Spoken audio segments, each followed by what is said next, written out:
At 9 a.m., you are confident in a work meeting. By 2 p.m., you are quietly rewriting the same email because one sentence might sound rude. At dinner with your family, you become the careful version of yourself who avoids certain subjects. Then your closest friend calls, and within minutes you are loud, funny, and completely unfiltered. 4 versions of you appeared in a single day. So which one was real? The confident professional? The anxious overthinker? The peaceful child who keeps the family comfortable? Or the person who laughs without checking how they are being received? Most personality systems promise a clean answer. They offer a word, a category, or 4 letters that appear to explain everything. For a moment, the label explains why crowded parties exhaust you or why conflict stays in your mind. Then it starts failing. You act outgoing around one group and reserved around another. You make logical decisions at work but deeply emotional decisions in love. You enjoy being alone yet feel miserable when nobody truly knows you. And once again, you wonder whether you understand yourself at all. Here is the truth that personality quizzes rarely tell you. You are not one fixed character repeating the same lines in every scene. You are a living system that responds to energy, safety, responsibility, memory, and choice. That does not mean personality is meaningless. It means personality is more layered than a label.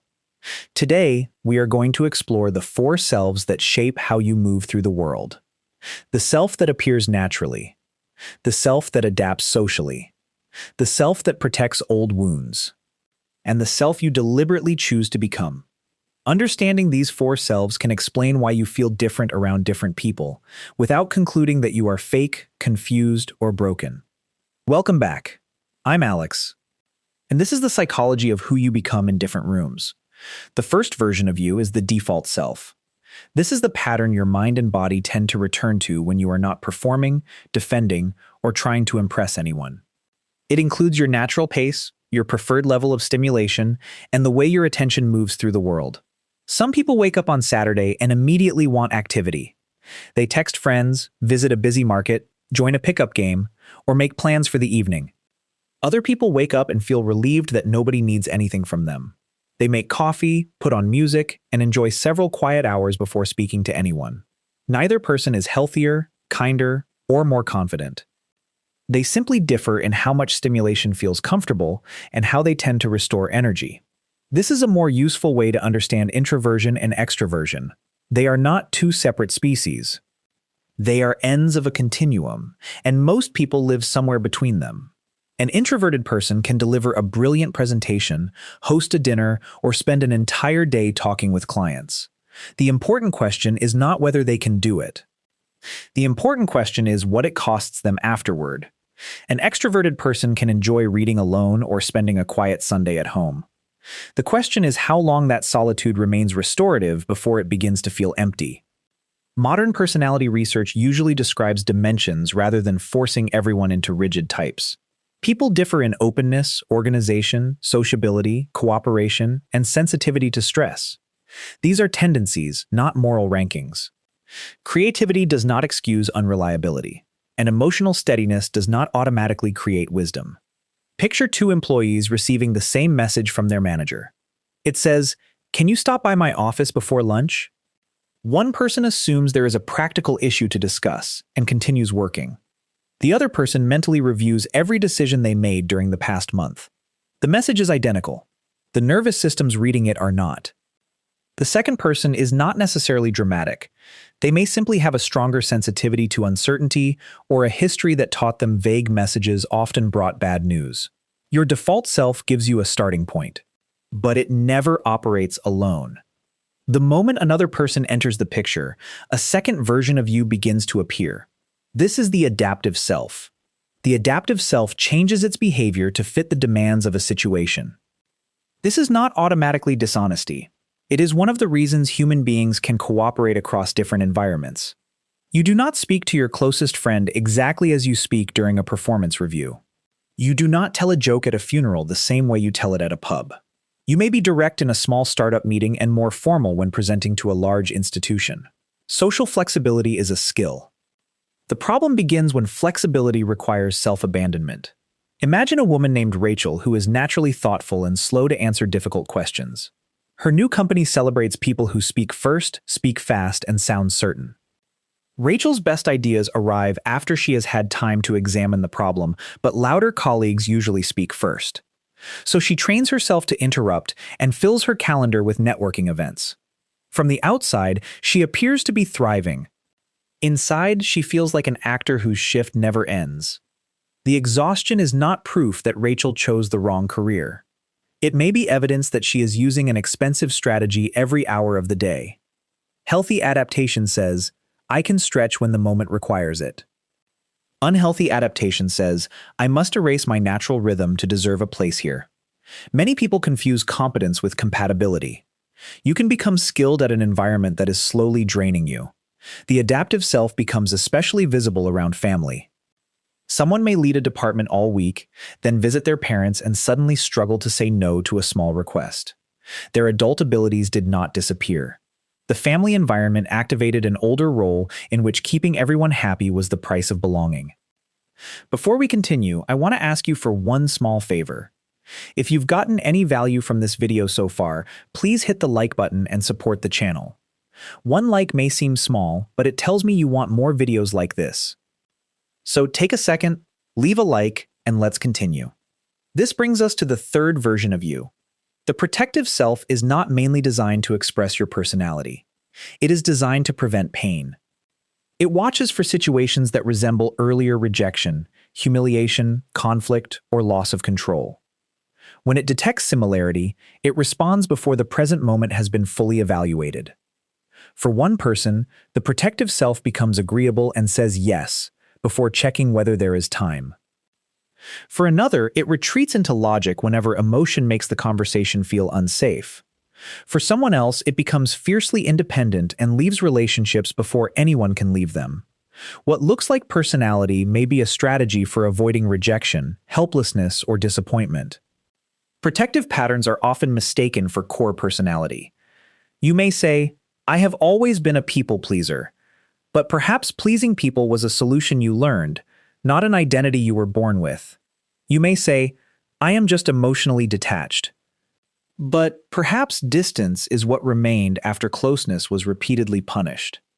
You may say, I hate depending on anyone, but perhaps you never experienced dependence that felt safe.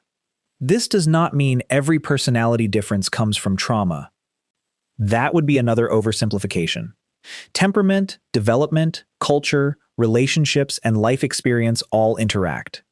The point is that repeated behavior does not always reveal preference. Sometimes it reveals protection. One of the clearest ways to spot the protective self is to watch for reactions that feel larger than the present event. Your partner asks why you forgot to make a reservation. Within seconds, you feel accused of being incompetent in everything. A friend cancels dinner because their child is sick. You immediately feel unimportant and begin withdrawing from the friendship. Your supervisor suggests revising 2 slides. Your body responds as though your entire career has been rejected. The current moment may have touched an older file your mind never finished processing. This is sometimes where people use the language of triggers, blind spots, or the shadow. But we should be careful with those words. A strong reaction does not prove there is one hidden personality function controlling you. It simply gives you information. Something in this moment carries more emotional weight than the surface event can explain. Instead of asking, what is wrong with me, ask a more useful question. What is my mind trying to protect me from right now? That question creates curiosity without turning discomfort into destiny. It also explains why opposites can feel magnetic. A structured person may be captivated by someone spontaneous because that person freely uses a quality they rarely permit in themselves. But attraction does not guarantee compatibility. Months later, spontaneity may look irresponsible, and careful planning may feel controlling. Growth does not require either partner to become the other. It asks both people to develop a wider range of responses. And that leads to the fourth version of you. The deliberate self is the person you build through conscious choices. It is not your default temperament. It is not your social performance. And it is not your automatic defense. It is what appears when you understand your patterns and decide how you want to respond. An introverted person can deliberately learn public speaking without becoming an extrovert. A highly agreeable person can learn to disappoint others without becoming cruel. An analytical person can learn to stay present with grief without abandoning logic. A spontaneous person can build reliable systems without losing creativity. This is where personality becomes more than self-description. It becomes responsibility. You did not choose every tendency you inherited or learned. But adulthood asks you to choose what you will continue practicing. The deliberate self does not declare war on your nature. It works with your nature while expanding your options. Suppose you love ideas but repeatedly miss practical details. Build an external system with reminders, checklists, and a final review. Your creativity remains a strength because structure stops it from leaking away. Suppose conflict overwhelms you and you agree too quickly just to end it. Do not begin by forcing yourself into a dramatic confrontation. Begin with one prepared sentence. I need some time before I answer. That small sentence creates space between your protective self and your decision. Suppose you process emotion internally while your partner needs to talk immediately. Neither style is automatically wrong. The deliberate response may be, I care about this conversation, and I need 30 minutes to understand what I'm feeling. You protect your processing style without disappearing from the relationship. This is what mature self-knowledge looks like. It does not use personality to avoid growth. It uses personality to design growth that can actually last. This is also why popular personality tests should be handled carefully. A test can provide language for patterns you have struggled to explain, but it is not a medical diagnosis or a permanent verdict. Its self-reported result can be influenced by your mood, environment, ideal self-image, and the role you have been playing lately.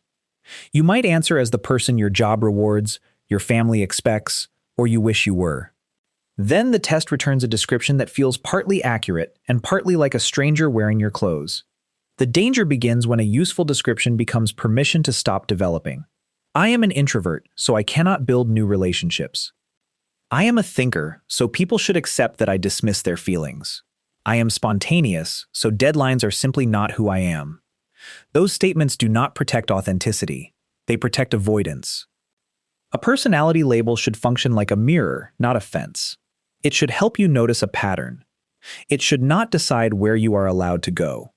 So how do you begin understanding yourself without turning yourself into a category? Start by creating 4 short lists.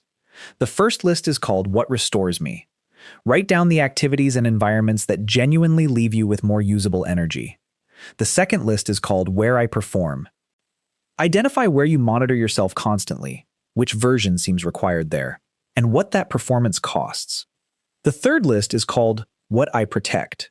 Notice when your reaction becomes immediate and physical, then ask what you fear the event says about you. That you are unlovable, that you are incompetent, that you will be controlled, that your needs will become a burden. You are looking for the belief beneath the reaction, not a dramatic childhood explanation for everything. The fourth list is called What I Am Practicing. Choose one quality that does not come naturally but would expand your life, then make the experiment small enough to repeat. Ask one honest question. Decline one invitation without inventing an excuse. Submit one project after a reasonable review instead of chasing perfection. Tell one trusted person what you need before resentment speaks for you. Personality changes most reliably through repeated behavior, not dramatic declarations. As you work through these lists, you may discover something surprising. The real you is not simply the version that appears most often. The most frequent version may be the one your environment demanded. The real you is also not whichever version feels easiest. Avoidance can feel easy because it is familiar. A better definition is this. Your authentic self is the version you can maintain without repeatedly betraying your values, needs, and limits. Sometimes authenticity looks quiet. Sometimes it looks brave. Sometimes it means leaving the party early. Sometimes it means attending even though staying home would be more comfortable. Sometimes it means accepting your sensitivity. Sometimes it means refusing to let sensitivity make every decision. You are not a barcode with one fixed sequence that explains every choice. You are closer to a constellation. The same stars are present, but different patterns become visible depending on where you stand and what you have learned to see. A label may name one pattern. It can never contain the entire sky.